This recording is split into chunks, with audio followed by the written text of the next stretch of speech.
Oh, look at that. ANTONBLAST is about to launch December 3rd. I can't wait to play it on December 3rd on the Nintendo Switch.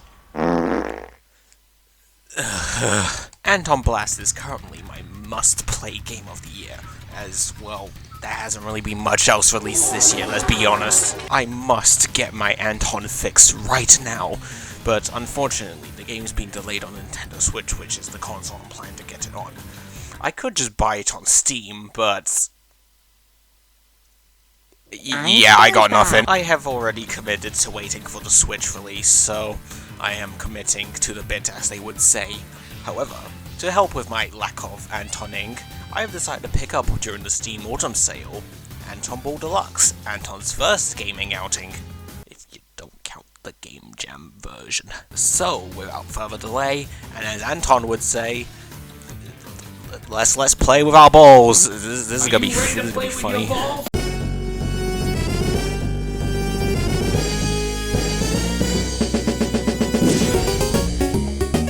Who are you? As we open the menu, we are greeted with a flurry of options, including the 3 main game modes and also an online button, which is unfortunately quite dead right now. From what I can tell, you can play the 3 main modes together with other people online, which is pretty neat, but unfortunately I can't test it out and probably won't be able to for the foreseeable future. Let's instead backtrack to Antonball. And here is our roster. You can unlock a majority of them from the lottery, which you can spin by earning points from all the modes, or clearing specific tasks to unlock others. I unlocked Brulo, and now I'm a major ball enthusiast. We have a meaty roster to pick from, but they all function the same, just with different animations and such. We have hit characters like Amal, a red guy, Anton Ball, and how are you here? Yeah, from what I can tell, these 4 at the bottom are actually collab characters. Sorta. These 2, Don and Cooper, were supposed to be playable characters in another Summitsphere game. Harmiadas, I think that's how you say it. But the game is seemingly missing in action. Meanwhile, Clive is from a released game, Clive and Wrench, a 3D platformer that I haven't really heard much about. And of course, Peppino Spaghetti, the indie darling from Pizza Tower. Overall, a pretty neat roster, although a lot of the characters are basically Anton clones. It's just like Mario Kart all over again. Let's just go with the classical, basic Anton for now. Our story begins with Anton going home drunk out of Brulo's casino. While walking home, he doesn't realize where he's stepping and accidentally steps into a manhole cover, which sends him into the sewers. It's now your job to get him back home in mostly one piece. On to actually playing the game now. Have you heard of Breakout? Take the paddle and make it a 2D platforming character, and you got Antonball Deluxe. Use Anton in order to beat a ball back to the blocks, in order to break through them, and complete levels. Yep.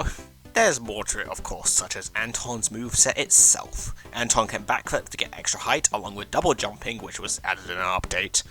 And lastly, clutch to travel short distances on the ground or in the air. Generally, backflipping and double jumping are used to get to balls that are too high up in the air, while clutching can be used to help save a ball if you happen to miss it and then have to rush towards it in order to save it from going out of bounds.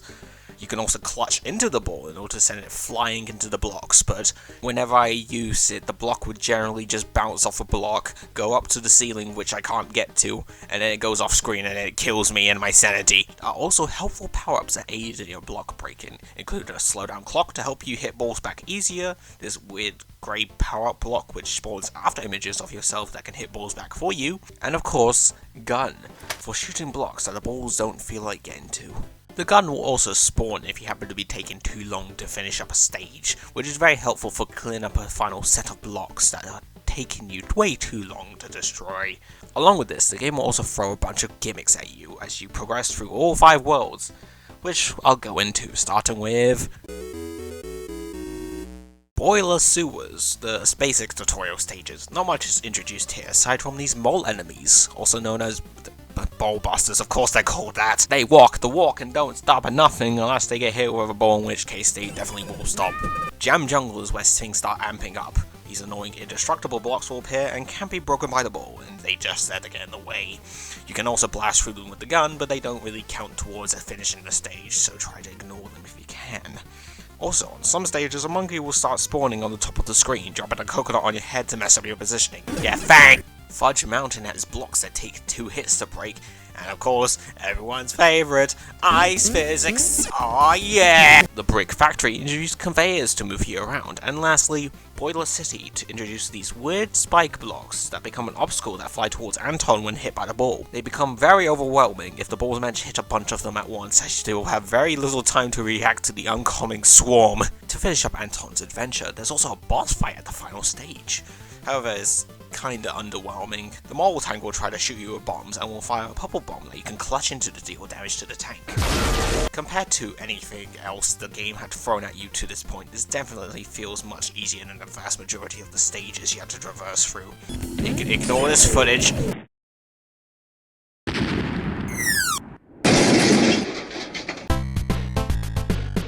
That was Antonball. The gameplay style is quite fun in my opinion, even if a bit infuriating at times from moments somewhat out of your control. Sick. And trying to get the ball to hit one final set of blocks. Out of everything, I think this is probably my favourite of the 3 modes, but that doesn't mean the other 3 are bad. In fact, they are quite on par with this one, as we will see from... Okay, but you're wrong, but... Punchball stars Anton's co-worker Annie chilling in her apartment before an advert of the great Punchball tourney plays on her TV. She gets interested after the main prize for winning is an endless supply of her favourite bubble tea, spelled B-A-L-L-B-L-E, because of course. So she jumps at the opportunity to win it all. Gameplay time once again, and have you heard of Mario Bros? Take the gameplay of that, but instead of hitting enemies from below, you instead throw your balls at them. Again, the gameplay loop is quite simple, but it can get pretty hectic if you can't deal with the hordes fast enough. But you also want to try and knock out as many enemies as you can in order to score as many points as you can. So you gotta tread this thin line of trying to thin the crowd while knocking them all out at once.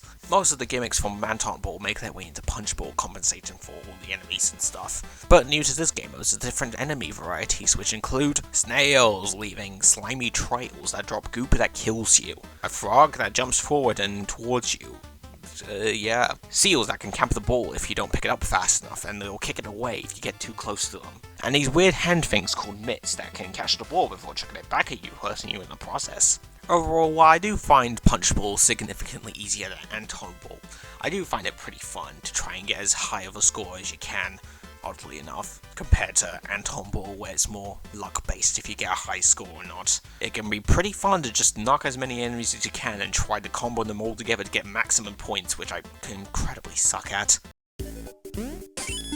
Last but not least is Antonball Versus, which I'ma be completely honest, I have very little experience with because I had to play by myself. Playing with my balls by myself. The goal here is pretty simple, just break the wall of blocks on the other enemy's side, but while trying to protect yours from the incoming horde of balls. While you only start with one stage, you can unlock a majority of other stages by beating them in Antonball or Punchball, or just buying them in the lottery. Again, I can't really say much about this mode myself as I have barely any experience with it, but it does seem like a fun little time if you can somehow get a squad of people together. We're nearing the end now, so I might as well just mention some extra bits while I'm at it. There's a sound test you can unlock by buying stuff from the lottery, which includes music tracks that you can listen to. This also possibly features the image that goes the hardest from the entire game. Feel free to screenshot this. I'd also mention the soundtrack is a pretty good one. It's a so retro soundtrack with quite a lot of bops in it. Some of my favourites include the Boiler City,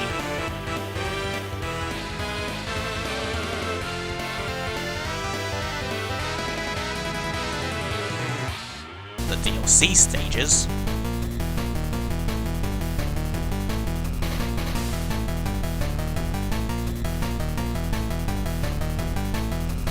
and Jam Jungle.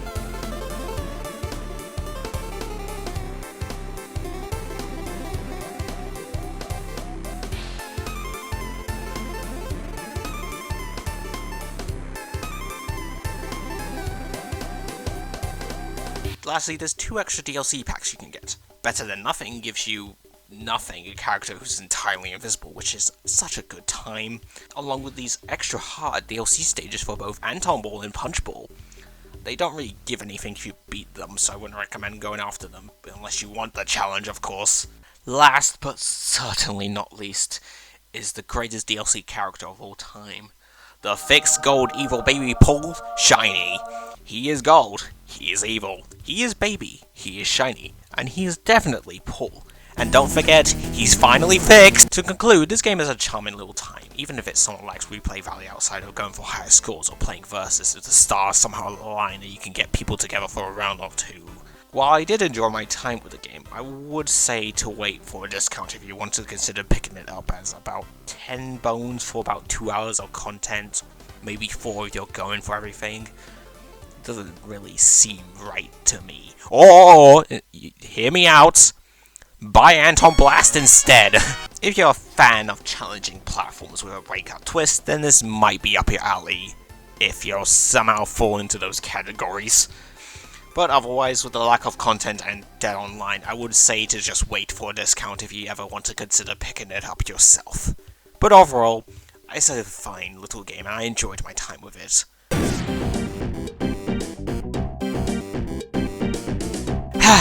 That was a nice diversion. Now, is ANTONBLAST out yet?